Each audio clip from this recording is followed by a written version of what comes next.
బాధాకరం, వింటుంటేనే ఏడుపు వస్తుంది.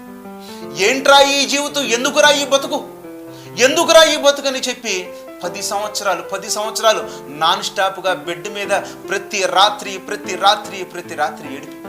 ప్రపంచం అయితే పొగుడుతా ఉంది, ఓ స్టీవ్ జాబ్స్ నువ్వు గొప్పడు, ఓ స్టీవ్ జాబ్స్ ఇదిగో ప్రపంచం మొత్తానికి నువ్వు వెలుగునిచ్చు, ప్రపంచం మొత్తానికి నువ్వు టెక్నాలజీనిచ్చు, ప్రపంచానికి నువ్వు ఒక సక్సెస్ఫుల్ పర్సన్ని, ప్రపంచానికి నువ్వు ఒక successful person.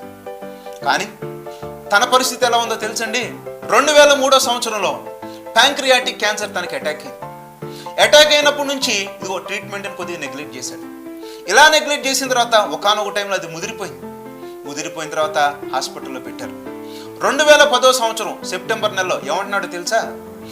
I was helpless to help my self survive.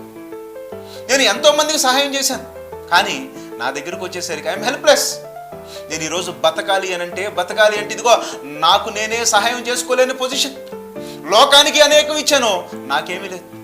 లోకం ఇదిగో వాళ్ళు వీళ్ళు మాట్లాడుకోవాలని చెప్పి ఫోన్ కనెక్షన్లు పెట్టాను, మరి నేను మాట్లాడుకోవటానికి బిక్కుమంట ఒంటరితనంలో హాస్పిటల్లో ఆ మెడిసిన్ వాసనలో చచ్చిపోతూ ప్రతి రాత్రి ఏడుస్తూ దిక్కుమాలిన బ్రతుకును బతికాడు. ఎందుకో తెలుసా? బ్రతుకున్న రోజులు ఏమన్నాడో తెలుసా? దేవుడు లేడు, జీవుడు లేడంట. ఓ ఫోల్, వెర్రోడా, ఓ స్టీవ్ జాబ్స్ నువ్వు వెర్రోడివి. ఇదిగో లోకం నిన్ను గొప్పోడు అంటుంది, కానీ దేవుడు ఏమంటున్నాడో తెలుసా? వెర్రివాడవో